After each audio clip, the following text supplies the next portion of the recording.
Hello दोस्तों, नमस्कार। कैसे हैं आप लोग? मुझे पूरी उम्मीद है कि आप लोग बहुत ही अच्छे होंगे।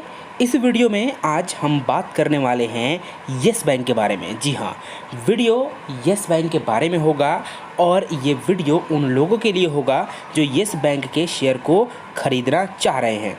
इसको समझने के लिए आप इस वीडियो को पूरा देखें। साथ ही साथ इस वीडियो में मैं आप लोगों को बहुत सारी और चीज़ों के बारे में भी इन्फॉर्मेशन दूंगा।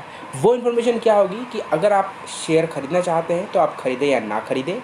इसके साथ ही एक बहुत बड़ी न्यूज़, बहुत बड़ी खबर येस बैंक के लिए निकल कर सामने आ रही है। वो खबर मैं आपको बताऊंगा। इसके अलावा किस कंपनी ने येस बैंक के शेयर को ख़रीदा है, वो खबर भी मैं आपको बताऊंगा। इसके अलावा जो शॉर्ट टर्म इन्वेस्टर हैं और जो लॉन्ग टर्म इन्वेस्टर है, उन इन्वेस्टर्स को इसमें इन्वेस्ट करना चाहिए या नहीं करना चाहिए, उस खबर के बारे में भी मैं आपको बताऊंगा। तो इस वीडियो को आप पूरा ज़रूर देखिए। साथ ही साथ अगर आप चैनल पर नए हैं तो आप चैनल को सब्सक्राइब ज़रूर करें। सब्सक्राइब करना क्यों ज़रूरी है? ताकि इस तरीके की कोई भी एनालिसिस या खबर हो, उस खबर को आप आसानी से समझ सकें। इस वीडियो को तो आइए शुरू करते हैं। अब इस समय येस बैंक का जो शेयर है 7 अगस्त 3:30 यानी कि ये पूरा का पूरा जो शेयर है वो फ्राइडे को क्लोज़ हुआ और इस शेयर का जो प्राइस था वो प्राइस ये था। ये देख सकते हैं आप। ये पिछले 1 महीने का चार्ट अगर मैं आपके सामने रखूं तो आप यहाँ पर समझ पाएंगे। ये देखिए, थर्सडे 6 अगस्त 13:45 पे था और 6 अगस्त के बाद 7 अगस्त को ये 14 रुपये 10 पैसे हुआ। जी हाँ, यानी कि यहाँ पर जो शेयर है उसमें 65 पैसे की बढ़ोतरी देखी गई, यानी 65 पैसे की बढ़ोतरी देखी गई। यानी कि ये देखिए, ये बढ़ोतरी यहाँ पर दर्ज की गई 4.83 रुपये की। अब इसके अलावा ये शेयर जो है और कितना ऊपर जा सकता है, शॉर्ट टर्म और लॉन्ग टर्म जो इन्वेस्टर है उनके लिए इसमें क्या है, वो बताने से पहले मैं आपको एक बड़ी खबर बता दूं। इस बड़ी खबर के बाद आप ये समझ पाएंगे कि कुछ परसेंटेज के साथ शेयर ले लेना और शेयर में से निकल जाना कितना इम्पॉर्टेंट है। उसको समझने के लिए मैं आपको एक खबर पर लेके चलता हूँ। जी हाँ, और इस खबर को समझने के लिए आपको सबसे पहले ये न्यूज़ देखनी पड़ेगी। न्यूज़ ये क्या है? NSE BSE, ये न्यूज़ यहाँ पर आप देख सकते हैं। NSE BSE bulk deals, Adani electricity sales 15 crore share of Yes Bank. जी हाँ, यानी कि अडानी इलेक्ट्रिसिटी ने 15 करोड़ शेयर येस बैंक के सेल किए हैं। अब इसके नीचे आप सोच रहे होंगे कि इसमें ऐसा इम्पोर्टेंट क्या है। इसको समझने के लिए आप यहाँ पर थोड़ा सा नीचे आएंगे और यहाँ पर ये देखिए, यहाँ पर आपको ये पता चलेगा कि इन्होंने इस शेयर को किस हिसाब से बेचा है। Adani Electricity sold 15,000 crore shares of Yes Bank at rupees 13.45 पर शेयर। जी हाँ, उन्होंने जो ये शेयर है वो 13.45 रुपये पर शेयर के हिसाब से इस शेयर को बेचा है। अब इस शेयर को बेचने के बाद सबके मन में ये सवाल भी आ रहा होगा कि आखिर उन्होंने ये शेयर ख़रीदा कितने रुपए में है और ये कब ख़रीदा है। एक बार और मैं आपको इस चार्ट के ज़रिए, जो NSE का ओरिजिनल वेबसाइट है, ये देखिए, वो NSE की जो ओरिजिनल डेटा है उस पर आप समझिए। ये देखिए, डेटा फ्रॉम 6/8/2020 टू 6/8/2020, यानी कि 6 तारीख का डेटा है। और इस डेटा को यहाँ पर नीचे आप देख सकते हैं। ये 6 अगस्त Yes Bank limited, Adani electricity Mumbai limited sale 15,000 crore share at 13.45।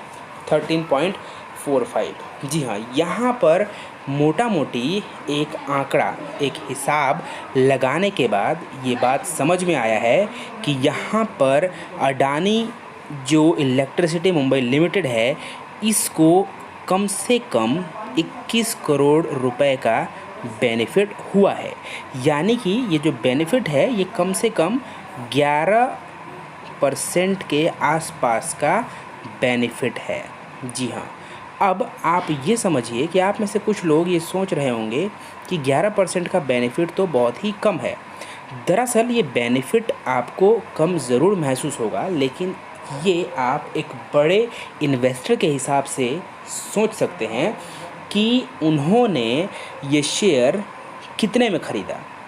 इस 21 करोड़ की फ़िगर के हिसाब से उन्होंने जो ये शेयर ख़रीदा है, वो शेयर ख़रीदा है लगभग 12 रुपये के हिसाब से।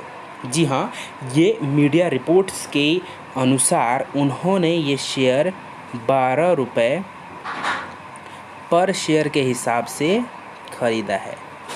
जी हाँ, 12 रुपये पर शेयर के हिसाब से उन्होंने ये शेयर ख़रीदा है। 21 करोड़ के हिसाब से शेयर बेचा है। लगभग 10 से 11% का बेनिफिट आया है उनको यहाँ पर। अब इस पूरे आंकड़े को समझने के बाद, इसीलिए मैं हमेशा अपनी हर वीडियो में आपको ये बताने की कोशिश करता हूँ कि आपको अपने शेयर का जो प्रॉफिट है उसको हमेशा कोशिश करनी चाहिए कि आप अपने लिए एक परसेंटेज को तय ज़रूर कर लें, चाहे वो 10, 20, 25, 30, 40% के हिसाब से ही क्यों ना हो। जैसे ही आपको महसूस हो कि आपके पास 10% का बेनिफिट है, आप निकल सकते हैं। अब ये 10% का बेनिफिट तो मान लीजिए कि एक बड़े इन्वेस्टर के लिए हुआ, लेकिन अगर बड़ा इन्वेस्टर 10% और 12% में निकलता है तो छोटा इन्वेस्टर 6 गुना ज़्यादा में निकल सकता है, यानी 50-60% में निकल सकता है। लेकिन हमेशा आपको आदत ये डालनी चाहिए कि आप जो है अपना 50 से 60% जो भी बेनिफिट है वो लेकर निकल लें। अगर कोई ये बात कहता है कि वो फुल लोअर सर्किट पे एक पर्टिकुलर अमाउंट के साथ ही अपना प्रॉफिट लेके निकलेगा, तो ऐसा कभी भी नहीं हो सकता। ऐसा तभी संभव है जब उसका लक उसके साथ हो, क्योंकि शेयर मार्केट के अंदर जितने भी उतार चढ़ाव होते हैं, इन उतार चढ़ावों को लेके हम सिर्फ एक अंदाज़ा ही लगा सकते हैं। इसके अलावा हम बिल्कुल एकदम निश्चित तौर पर आपको फाइनल चीज़ें नहीं बता सकते। इसके अलावा एक इम्पॉर्टेंट चीज़ जो कि मैं आपको यहाँ पर दिखाने जा रहा हूँ, ये आप देख सकते हैं। यहाँ पर ये येस बैंक का जो शेयर है वो 14 रुपये 10 पैसे के हिसाब से है। अब वो लोग जो न्यू इन्वेस्टर हैं, न्यू इन्वेस्टर क्या कर सकते हैं इसमें? न्यू इन्वेस्टर जो भी इसको शेयर को ख़रीदना चाहते हैं वो शेयर ख़रीद सकते हैं। उनके पास एक अच्छा मौका है शेयर ख़रीदने का। अच्छा मौका क्यों है और ये बेनिफिशियल क्यों है? क्योंकि येस बैंक ने जो अंबानी का मुंबई का ऑफिस था, जी हाँ, अंबानी ऑफिस, उस ऑफिस को भी इन्होंने एक्वायर कर लिया है। इसके अलावा येस बैंक के शेयर को LIC ने भी, येस बैंक के शेयर में LIC ने 5% की हिस्सेदारी ली है, 5%। येस बैंक के शेयर में LIC ने 5% ले लिया है। अब इसके अलावा एक न्यूज़ और है, वो भी आप समझिए। वो न्यूज़ क्या है? येस बैंक अपना जो म्यूचुअल इन्वेस्टमेंट वाला बिज़नेस है, म्यूचुअल बिज़नेस, म्यूचुअल फंड वाला, वो इनको बंद करना चाहते हैं। और वो इसको बंद करके, पूरे के पूरे इन्वेस्टमेंट को बंद करके, इस पूरे के पूरे शेयर, इस पूरे के पूरे बिज़नेस को हटाकर वो सिर्फ़ और सिर्फ बैंकिंग के अंदर, जी हाँ, वो सिर्फ़ और सिर्फ बैंकिंग में फोकस करना चाहते हैं 100%। उनके इस म्यूचुअल फंड का जो पूरा का पूरा बिज़नेस है, इस बिज़नेस को कौन ख़रीदेगा, इस चीज़ के बारे में अभी रिपोर्ट्स सार्वजनिक नहीं हुई है, लेकिन वो अपने इस बिज़नेस को बंद करना चाहते हैं। अब दूसरी चीज़ ये कि जो शॉर्ट टर्म इन्वेस्टर है और लॉन्ग टर्म इन्वेस्टर है, उनके लिए यहाँ पर क्या ऑप्शंस है? देखिए, शॉर्ट टर्म इन्वेस्टर जो है ये 14 रुपये का शेयर है, और 14 रुपये का शेयर जो है ₹14 का जो शेयर है ये एक चीप प्राइस शेयर है, ठीक है। अगर तो आप इसको शॉर्ट टर्म के हिसाब से इन्वेस्ट करते हैं तो आप इसको इन्वेस्ट कीजिए और कुछ समय में अपने प्रॉफिट के साथ आप आसानी से निकल सकते हैं। लेकिन अगर आप लॉन्ग टर्म खेलने की सोच रहे हैं तो आप उतना ही अमाउंट इन्वेस्ट करें जितना अमाउंट आपको लगता है कि आप बर्दाश्त कर जाएंगे अगर आपको नुकसान होता है तो भी।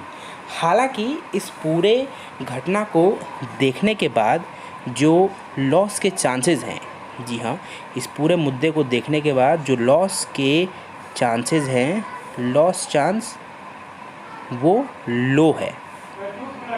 जी हाँ, लॉस के चांसेस लो हैं। इसके अलावा गवर्नमेंट भी, येस बैंक बहुत ही बड़ा बैंक है। येस बैंक ने अपने कुछ लोगों की वजह से प्रॉब्लम फेस की, लेकिन इस टाइम येस बैंक को गवर्नमेंट भी सपोर्ट कर रही है।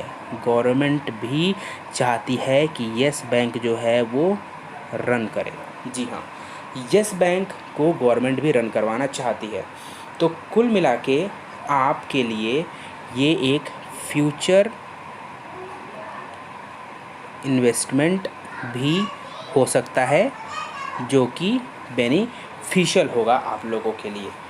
तो यहाँ पर समझने वाली बात यह है कि इसके शेयर जो है वो सस्ते हैं और ये फ्यूचर में इसका फ्यूचर अच्छा हो सकता है अगले आने वाले 2 से 4 साल के अंदर।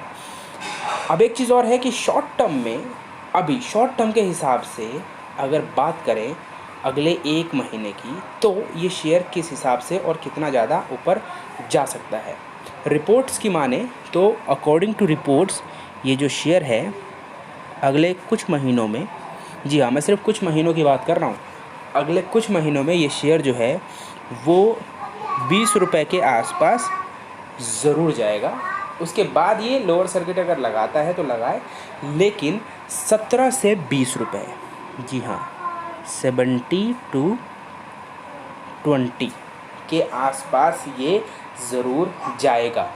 इसके अलावा शॉर्ट टर्म जो इन्वेस्टर हैं उनके लिए मेरी एक सलाह ये भी है कि वो इस पूरे के पूरे इन्वेस्टमेंट के बाद डेली बेसिस पर अपना टेक्निकल एनालिसिस जो है वो डेली बेसिस पर अपने इस स्टॉक को जो है वो ट्रैक करते रहें, क्योंकि ट्रैक करने के बाद ही आपको समझ में आएगा कि कितने परसेंटेज के साथ कितने जल्द से जल्द आपको निकल जाना है। और जो लॉन्ग टर्म इन्वेस्ट कर रहे हैं उनके लिए तो कोई दिक्कत ही नहीं है, उनके पास कोई परेशानी की समस्या नहीं है। वो जब लॉन्ग टर्म के लिए रुके हुए हैं तो वो पूरा का पूरा सब्र और धैर्य रखें। तो कुल मिला के इस वीडियो में अब आप समझिए कि येस बैंक ने अनिल अंबानी का जो शेयर था, जो ऑफिस था, उस ऑफिस को एक्वायर किया है। LIC ने इसमें 5% का स्टेक लिया है। अडानी ने इसमें इन्वेस्ट किया और उन्होंने 15 करोड़ जो शेयर हैं उन शेयर को बेचा है। उसमें इन्होंने एक अच्छा बेनिफिट बनाया है। तो ये सारे के सारे जो सिम्टम्स हैं और ये सारे के सारे जो भी साइन हैं, ये सारे के सारे साइन ये एक पॉजिटिव साइन है। जी हाँ, तो कल यानी कि अभी थोड़ी देर बाद जो है शेयर मार्केट बिल्कुल देखते हैं किस हिसाब से खुलता है और किस हिसाब से ऊपर चढ़ता है। इसके साथ ही अगर जैसे ही येस बैंक से रिलेटेड कोई भी बड़ी खबर आएगी मैं वो बड़ी खबर आप तक ज़रूर पहुंचाऊंगा, लेकिन इसके लिए आप चैनल को सब्सक्राइब ज़रूर कर लें। साथ ही साथ बेल आइकन को भी प्रेस करना बिल्कुल ना भूलें, ताकि आपको पूरी की पूरी नोटिफिकेशंस जो है वो सबसे पहले मिल सके और मार्केट के अंदर कोई भी उथल पुथल हो तो आप सबसे पहले डिसीजन ले सकें। इस पूरे एनालिसिस को देखने के बाद आप फैसला अपने बुद्धि और विवेक के अनुसार ही लें, किसी के बहकावे और कहे में बिल्कुल ना आए। वीडियो देखने के लिए आप लोगों का बहुत बहुत धन्यवाद।